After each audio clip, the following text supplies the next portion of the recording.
It is June 27th, 2019, and Judge Cutler and I are interviewing Cynthia LaFave. I just want to start off with, before we started, you said something I want to follow up on. You just start from there. You said you never wanted to be a woman lawyer. What do you mean? To me, I wasn't looking to be a woman lawyer or the best woman lawyer or anything like that. I didn't want to be identified as a woman first. I wanted to be identified first as a lawyer. And that was important to me because I felt it was almost segregation. So I know Judge Kretzer was involved in the Women's Bar Association, but I never was because I felt like I wanted to be a lawyer. I didn't want to have a tag on me. I didn't want to be a woman-owned business. I didn't want to be anything like that. I just wanted to be a lawyer first. Okay. Now let me go back to this beginning. When and where were you born? I was born in Endicott, New York. And yes, I lived there, I believe, for about 4 or 5 days. And my parents were being evicted from a house because apparently the people who rented it to them didn't own it. So while I was in the hospital, my father was packing everything that we owned and putting it into a truck. And when he got to the hospital, he'd forgotten to keep out any clothes for me. So apparently I was taken with just rags around me or something from the hospital. And they crossed the border with police following them, apparently, the story goes, because they really didn't have time to deal with, okay, the real story is that we've been asked to leave, but the lady was saying they can't leave who didn't really own the place, and so they just wanted to get out of there. Across the border? What border? Pennsylvania. Oh, I see. So did you go from there into Pennsylvania? I guess. I don't know where we ended up after that, though. Is that where you grew up? No. I grew up in Boonville, New York. Mm-hmm. And that's really the name of the place. I know where it is, north of Utica. Snowmobiles are not recreational vehicles. No. Transportation. Yes, they are transportation. I grew up in Boonville, and we made the big move. Subway's a restaurant. Yeah. If there even is one, right? That's true. Oh, you got me another line. That's great. But Boonville, New York is where I lived until I was a senior in high school, and at that point, somebody decided that it was a good idea for me to switch schools because they wanted to move, so they moved to Lyons Falls, and I went to a new school district for my senior year. What did your parents do? Well, my mother was a 30-year-old widow with 5 children between the ages of 1 and 9. My father died when I was 8, and he had been sick for a couple of years, so I was not actually put into foster care, but I was legitimately put into foster care because I was given to neighbors to stay while my mother was over in Boston. He was at Mass General. And for long periods of time, I would stay with neighbors. And I remember one house that was I thought it was the most amazing house in the world. It probably would go for $100,000. So that, you got to look at it from that point of view. And back then it was probably 50, but it had a formal living room and it had a formal dining room, and I was told that I could go into the small sitting room and I was not to go into any other rooms. And I got a nickel every day for taking out the garbage and a dime for cleaning the posts on the stairway. And I stayed there for a while. My brothers were with my grandmother and my sister was with another neighbor. So it was kind of an informal foster situation. It was a foster situation, and I think that they were really good people, but it was a very cold, like there was no communication really with me. But that was before my father died, and he died when I was 8. You did not have it easy growing up. I did not, no. No, it got worse. Oh dear. But my mother was a nurse, and my father was a biology teacher. Huh. So he'd probably be very unhappy with the grade I got on biology. So were those your major early role models? Not my father, because I don't remember I have 3 memories of my father because I was like 6 when Mhm. he was taken away to the hospital. I suppose my mother was a role model. She went to work every day, and when she came home, she expected dinner to be on the table, and she expected everything to be taken care of, and so that was the role my sister and I took on. And I imagine your friends were not expected to do that. Did not have that sort of a relationship with a mother. Probably not. But my mother was a very good woman, certainly had her faults. But, and I don't say that past tense because my mother's alive. But it was very difficult for her because she had never written a check before my father died. She didn't understand a lot of it. So she was scared. 5 kids between the ages of 1 and 9. That's a lot of responsibility, not a lot of money. Mm-hmm. They weren't paying women nurses very well back then. Even if you are with 5 kids, you couldn't do it. Yeah. It'd be tough. Yeah. So you say it went from bad to worse. She got married again. He was a very bad man. And he was very abusive. So that was, that led me to, I can skip right to the age of 14 when I hitchhiked out of town with a drug pusher and a prostitute because I wasn't going to stay there anymore. I told you, which story do you want? Wow. You want the truth. And then where did you end up? You hitchhiked to where? I got as far as Utica, and long story, I somehow managed to get out of 2 very bad situations that night, and I was hitchhiking to Watertown because the cops had come to one of the drug houses that I was at and said they were looking for me because they had somehow found that I had left with this woman, and so I managed to get back out onto Route 12, and it was winter, and it was raining, and I was soaked, and I said, well, they know I'm here, so if I go the other direction, if I go up to Watertown, they won't find me there. And the first car that pulled over was my mother and my stepfather. Mm-hmm. Unbelievable. How does that happen? And then, so this time you're 14. I presume you're in high school. I am. Well, supposed to be. Supposed to be. Yeah. From there, where? Where'd you go to college? I went to Brockport. I applied to one college.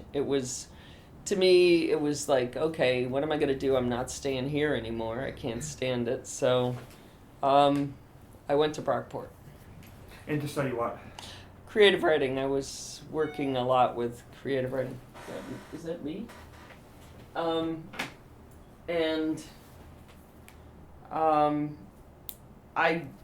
Brockport changed my life. Brockport really changed my life. How? I got there and I went into the English department and I said I want to write. And I walked around and they said, well, you need to talk to Stanley Rubin. And so I went to see this guy, Stanley Rubin, and he had a line outside of his office because the kids just adored this guy. And so I waited in line, and when it was my turn, I went in and he closed the door and he said, okay, tell me about yourself. And I said, I want to write. And he said, tell me about yourself. So I told him about myself, and he said, I started, and he said, hang on a minute, and he opened the door and he told all the other kids to go home. And he listened to me for a couple of hours, and he said, okay, I'm going to read your writing. And he spent so much time with me. He would go through my writing, and he would work on my writing with me, and he did all kinds of edits and taught me how to write. And well, it was, he must have seen great potential. he was so disappointed when I went to law school. He was devastated. But Why law school? because a friend of mine was drunk. I was in a bar Because and a friend of yours was drunk? yeah, That's a good reason to go to law school. I know, but this I have lots of friends that were drunk. I didn't go to know, law school. I know, but this guy was in a bar and he was a friend of mine, and I said, "What is the matter with you, Jay?" Because he was falling down drunk, and he said, "I have to take the LSATs tomorrow," and I said, "What are those?" And he said, "Law school admission test," and I said, Jay, this is not good. You're not good. You're not going to do well. I'm going to take it with you, and I'm going to bet you a pitcher of beer I beat you. Well, he's an accountant. And what also happened is I was running through my time at Brockport. I ran the Health Fee boycott. It was a New York State SUNY boycott, and I would go from administration building and take over all the administration buildings, and I was doing all kinds of protests. I was always about regaining power. I didn't know it then. In retrospect, I can look back, and I was looking to gain power back, which had been taken away from me, and so I don't even know where I was going with that. But I was running around New York State in my sophomore year, and the health fee was $37.50. And so we set up all these protests because it was really going right to New York City, because they were going bankrupt. And it wasn't going to our health, and it wasn't going to our health services. And we said, if you're going to make us the leaders of the world, you need to tell us the truth. And so I was doing all of this, and we won. They repealed the health fee. And then the vice president of Brockport called me into his office, and he said, so we have an overseas program. I said, well, I haven't applied. And he said, well, we're going to help you do it. Because they wanted to get rid of me. And they couldn't do it when I was on Dean's List and I was doing well with everything. And I was the editor of the newspaper. And they just wanted to get rid of me because I wasn't doing anything illegal, but it wasn't really reflecting well on them that this Brockport student was sort of going around SUNY and taking all kinds of liberties with things. Agitating. I was an agitator, I really was.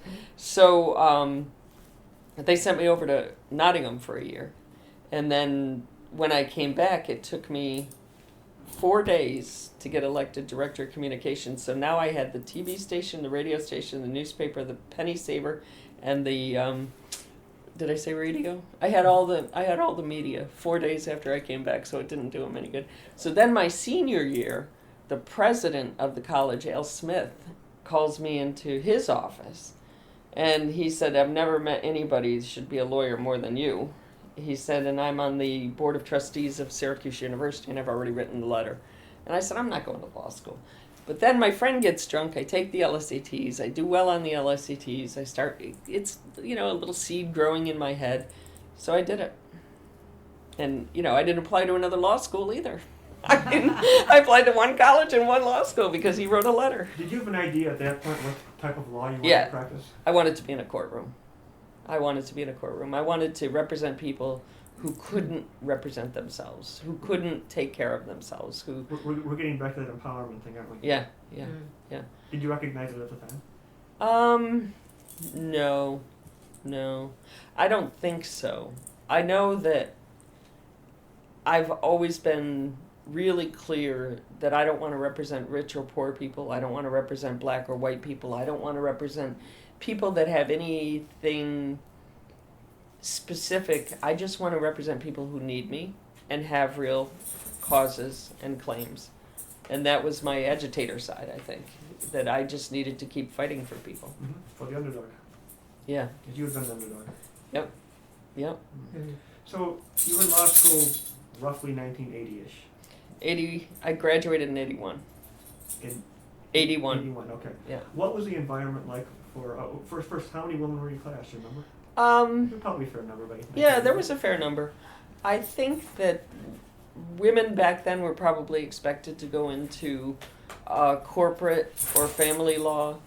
Not many of them were looking at going into trial practice, negligence, and things like that. Family, I understand. Corporate? Why not? I don't know. It was just where they were expected to go. But May D'Agostino was 1 year before me. And so I got to know May pretty well in law school. And she really was, to me, somebody that I revered. Even in law school? In law school. Oh, she was great, yeah. Yeah, she won a national award for trial advocacy in law school. Mm-hmm. And we both had Travis Lewin as our teacher for trial practice, and he was amazing. What was the reaction of your family when you decided to go to law school? I can't say they were surprised. I can't. I mean... Were they opposed? Or supportive? Or indifferent? I don't know that. I think that I was so independent by that point that they just sort of said she's going to do what she's going to do. And you I kind of resigned yourself to the tornado, right? Yeah, yeah. So then you get out in 81, you said, right? Yes. And were you interested in working with any of the big firms? Or let's back up. Why Albany? How'd you get to Albany? Oh my goodness gracious. Well, I was going to marry this guy, who I was going to marry because I was trying to get away from this other relationship. So.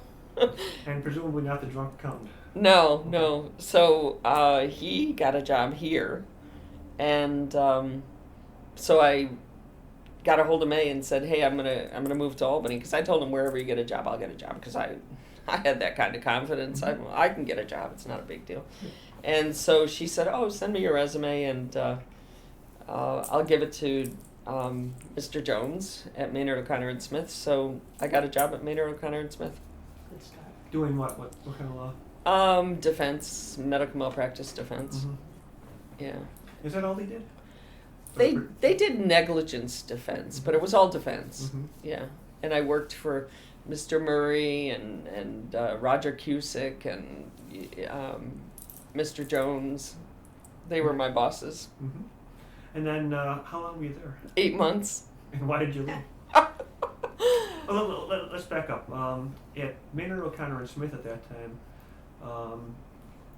were you and May the only females there? I think so. May was probably the first, and certainly the first I partner. think so. Yeah. Yeah. I think we were the only women. I'm pretty sure we were. How were you treated by the men? Good, except I was not paid worth a crap, and I didn't really have an office. I mean, at one point, May, Tom Daly, and myself shared an office. But it wasn't because I was a woman. It was because they were totally out of space, and they were a little bit tight with the money, shall we say. I was over in 90 State at the time. Do you remember your starting salary? $12,500. Yeah, I will never forget that. I was making more when I was working at the paper mill. And I was a bartender, I worked at the paper mill, I worked as a grocery store clerk. I had all kinds of jobs when I was growing up. So, so you leave Maynard O'Connor and Smith because you can't make any money. No, I left there because somebody offered to double my salary. And where was that? I was arguing in front of Judge Kahn, and I had 5 motions for summary judgment, and I won them all. And I did a pretty good job on the arguments, and this guy stops me and says, "Do you want to have a cup of coffee?" And I said, "No." And he said, "Well, I want to talk to you about a job." And I said, "Well, I have a job." And he said, "Well, I'm going to double your salary." And I said, "Let's have coffee." So it was Steve Spring. And he was house counsel to Aetna at the time, so he hired me and he gave me $24,000 a year, which was a big bump, a really big bump. 100% bump, yeah. Yeah. And then how long were you with Aetna? 3.5 years. And so that was defense. What sort of defense work? Mostly I was doing auto, personal lines. I would do slip and falls. I wasn't doing any med mal at that point, but I was doing a lot of whatever homeowners policies would cover and auto policies. So you were in court pretty early in your career, really. I argued in the appellate division the day I was admitted. Wow. Yeah, because Maynard O'Connor had me ready to go that day. And I went up and I argued in the appellate division that day. But when I was with Aetna, they had a pretty much no pay policy. So I was in court So everything gets tried. all the time. All the time. I had no idea what I was doing, and didn't matter. Just went and did it, and taught me a lot. Who were your contemporaries in the trial bar, your female contemporaries in the trial bar, in, like, I guess we're talking mid-'80s roughly?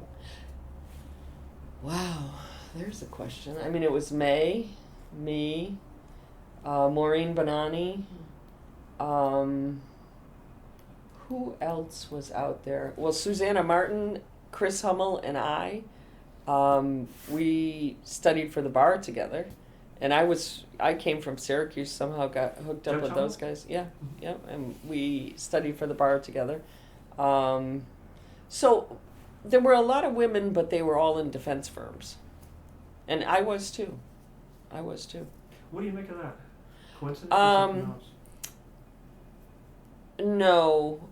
As a plaintiff's attorney, you have to have some kind of you have to be able to create business. You have to be able to make the business. As a defense attorney, you don't necessarily have As to it do comes that. to you. Yeah. Yeah. So as a defense attorney, I certainly whatever I was trying for them, I was not bringing in the cases. But I think it was a very chauvinistic system because I knew I could never go out and go to work for a firm and become an immediate trial lawyer like I did when I went to Aetna. Mm-hmm. They would never have let me do that. It would just have been impossible. Because you were too new, or because you were a woman, or both? Both. And it's not probably how I would recommend learning, but at least they were defense cases, so Mm-hmm. I mean, I feel better about the fact they were defense cases. But I did pretty good. So. And then, did you say 3.5 years with them? Yep. And then where? Well, Aetna had this policy that we could practice on the side. Big mistake. So I built a practice. And I left Aetna with one of the guys that I was working with, and we rented space on Broadway. It was beautiful space. It was in the Stolmaker Roach building. It was gorgeous. And we hired an associate, and we bought a $25,000 computer. That's how much that cost at that point. And we took out a loan for it, and we did Probably took up half the room, right? everything that we had to do. And the next week, the guy comes in and says, "I can't do this. I have to have a paycheck." Well, didn't you think about that before? You know, so he left, and it was all on me then. I had an associate I had to pay. I mean, that's crazy. That's insane. I had to pay the rent. I had to pay the insurance. I had to make sure everything got paid. So, and you know, he just walked out. He left. I never got a penny from him, and I never tried because I figured, well, okay, I'm just gonna do it then. And I was tied to a number of things at that point that had cost a lot of money.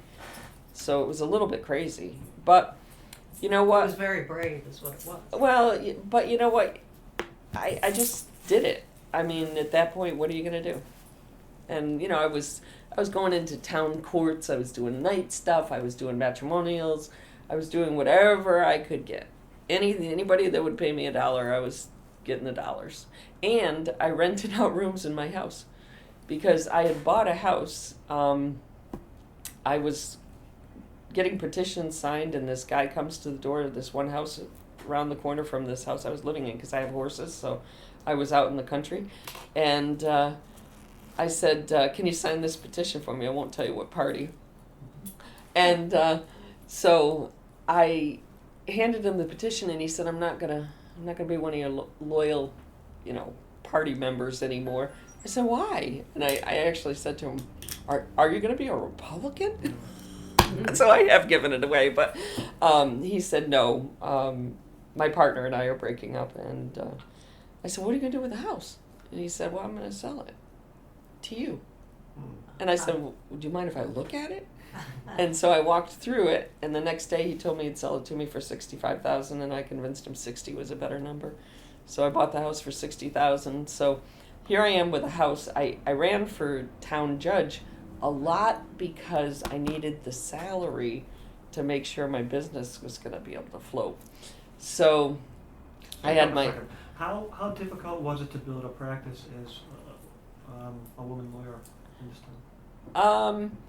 You know, I don't think it was that hard. The first guy I ever represented for Aetna hired me as his counsel. He owned a business, a plumbing business, and he then had me do all of his work in it. And it's when you're into the trades, they talk to each other. So I got a lot of trade work, you know, and then they gave me their divorces because they're always getting divorced too, and I did all of that, and so I was building a business, but so I rented rented out rooms in my house. 3 guys each had a bedroom, and I was getting rent for that, and I had my salary as a judge, and just hoping I was going to float. What year was that? 84. I'm trying to think. Madonna Stahl and Greta Powers had a women practice. You were one of maybe 2, 3 at max. Yeah. Were women. They were doing. Woman. They were doing matrimonials, right? Right. Yeah. Yeah.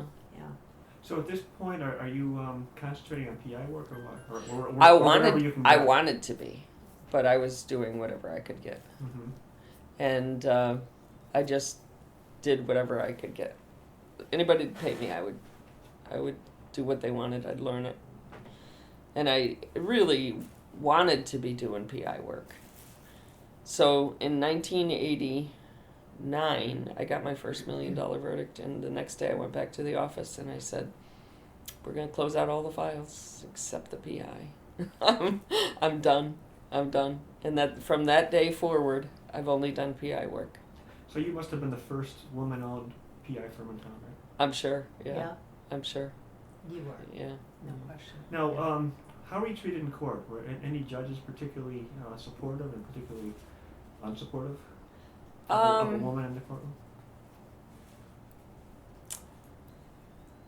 I don't know that I had a particularly hard time with any of the judges. They were pretty good to me. And I was always prepared. Mm-hmm. And to a judge, I think it's really important that somebody comes in prepared. And I was a little bit of a firecracker. I mean, I'd argue and Mm-hmm. and argue and argue. And I think maybe they didn't want to take you on. You are a firecracker. They just let me do my thing. Mm-hmm. And Yeah. Judge, some of the judges were really supportive. They thought it was great. They wanted women. They wanted to see women succeed, and they wanted to see me succeed. So it was great. So there weren't any real gender or diversity issues in court or in the courtroom? More with the lawyers. What do you mean? I'd walk into deposition after deposition, and they'd say, "You can set up there." Mm-hmm. Right. I was always the steno. Right. They, I was in a courtroom a year ago in Orange County, and I came in and I was trying the case with a guy from Ithaca, and he is a good friend of mine, but we were going to jointly try the case, and I introduced myself to the defense attorney, and the defense attorney said, "I only talk to trial counsel." And I was like, "Really?" And, I'm so glad I whooped his butt, because I did. And after we tried the whole case, he couldn't stop talking to me. But, I think more the lawyers than the judges. The judges were pretty supportive, and they could see, as a judge, what lawyers are doing. You know who's doing their homework and who's not, and who's there always going to tell you the truth. Yes, exactly. And this is what I teach my students at law school. Yeah. I mean, I would say I was getting more support from judges than, I'd walk into depositions and they'd try to push me around. Well, that wouldn't last long. I wasn't going to have that. And, more the lawyers than the judges, because there weren't a lot of women lawyers doing plaintiffs' work anyway back then. Right. There really weren't. What Yeah, I can about see- private clubs? May mentioned that a lot of business was done at private clubs, and of course she wasn't able to join in that. Yeah, Did you have that problem? Judge Pryor asked me to join was it the University Club? Yeah. Could have been, or for- And I said, "Why?" And he goes, "Because we need some women." And so, you remember Judge Pryor used to smoke in his chambers? Oh, and never Yeah. rose? Yeah. It was like you'd walk out of there and you'd just be covered Oh, I in know. smoke. But so I joined the University Club, and I hated it. I couldn't get out of there fast enough because it was just not my thing at all. I mean, I'm a rough rider. I'm not a. But I wasn't born with any silver spoons. All right. For example, at the Jones firm, they belong to private clubs, or a private club, and a lot of business was done there. You didn't have that option in Yeah. those days. No. You And mean even- the Jones firm or Maynard O'Connor? Maynard O'Connor. Yeah. Yeah. Yeah, see, even after I joined the university club, because I was asked to, I was not included. Yeah. I was absolutely not included. I believe it. And, you know, the Fort Orange Club was as sealed up as it could Oh, be. absolutely. No. And, you know, They smuggled me in the back door. And but you a see, couple of my kids. clients wouldn't have come from a place like that anyway. My clients are Joe Blow on the street. No. You know, I'm a plaintiff's attorney. I don't need to talk to anybody who owns an insurance company or is some kind of big claims manager. All I need is for the people who need me to know I'm here. So it was, to me, I didn't care. Mhm. And I hated those clubs. I thought they were terrible. I'd go home, get on my horse, and take a little ride through the woods. Mhm. So it seems to be two things about getting into plaintiff's work and PI work. One, you wanted to do it, and two, to be successful, maybe you had to do it. I mean, Yeah. Well, to be really successful, Mhm. you know, I mean, to get to the point where I was actually successful, because that's a big word. Mhm. And, you know, you can make it through the year and say, wow, I made a little bit more than I made at Aetna, or you can make it through the year and say, I think I did okay, Mhm. you know? And when, And okay for you was $100 million verdict at one point. only 94.5. Ah, And she Would- stays in touch with me. no. But I let's talk back to up and her all the explain that. time. So I think you are responsible for certainly the largest at the time, and maybe the largest ever. But It very, was- very close to $100 million verdict. What was that case? Here, that case was the highest personal injury verdict in the United States that year. Hmm. And it was published as that, and that surprised me because I didn't know but it was published in the, one of the big reporters. You would think I would know this, right? But what are you doing? What are you doing? I'm sorry, I'm talking to my dog. That's I okay. forgot I was on. You can edit, right? They're going to say, what happened then? So what was the question? The $100 million verdict. Wow. What? Okay, that. When and what was it? Early '90s, I think. Mid '90s.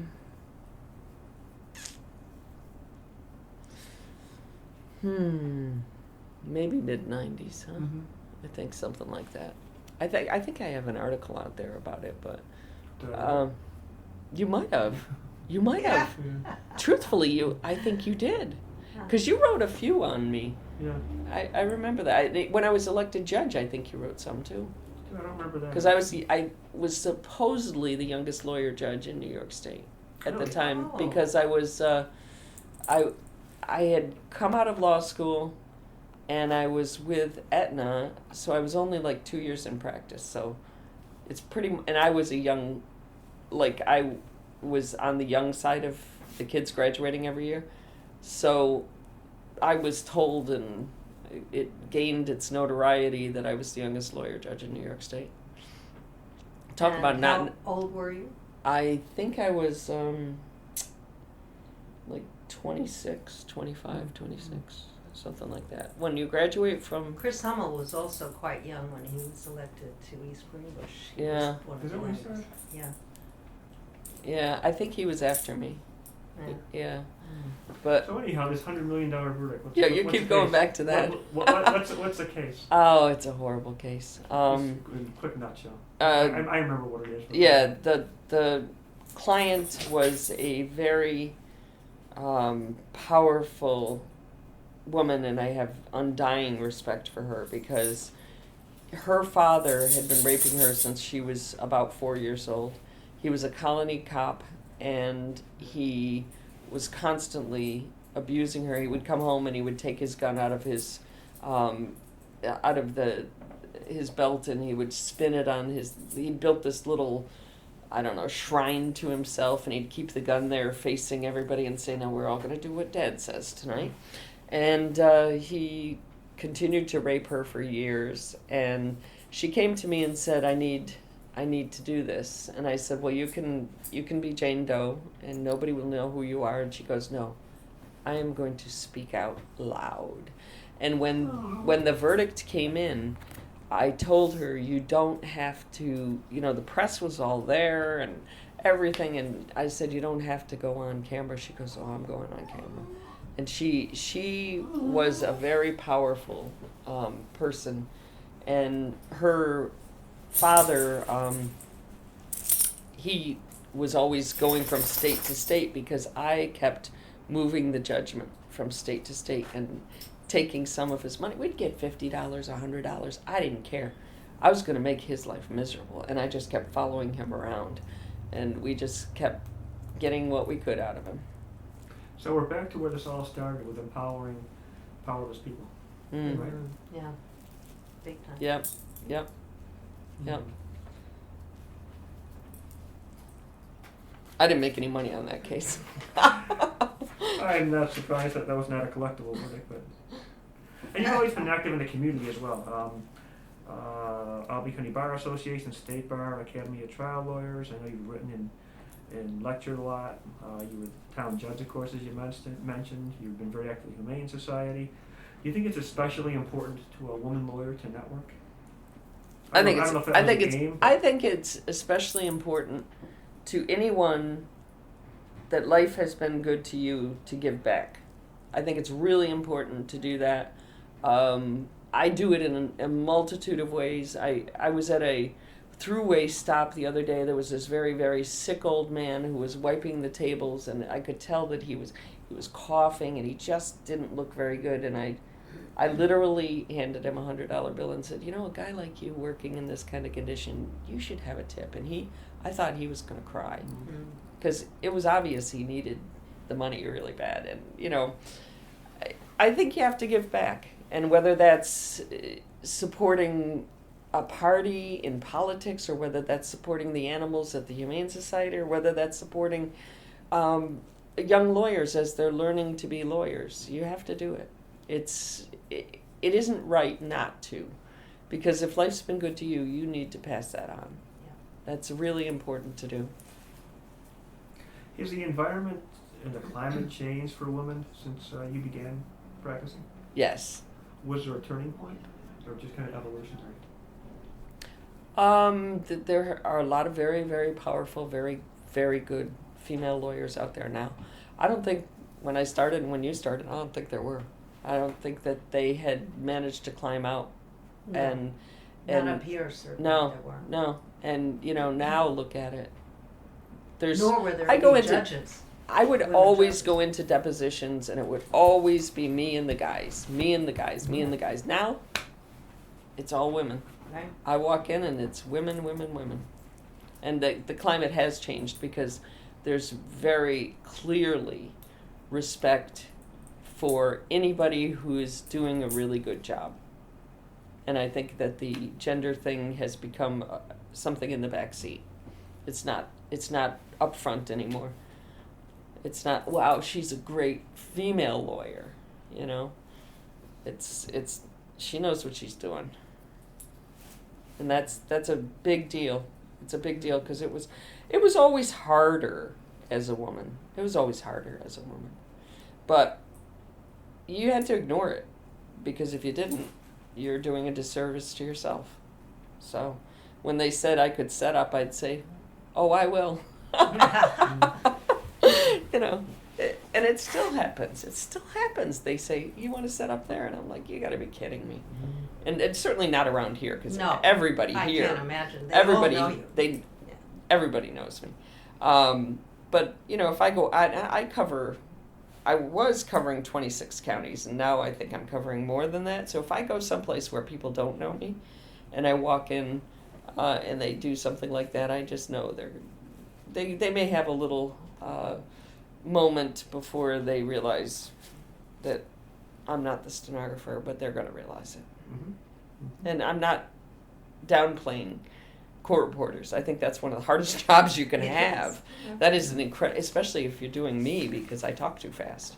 And, my court reporter is one of my best friends because I just love her. She does a great job. And, but I'm sick of being taken to be the court reporter. Mhm.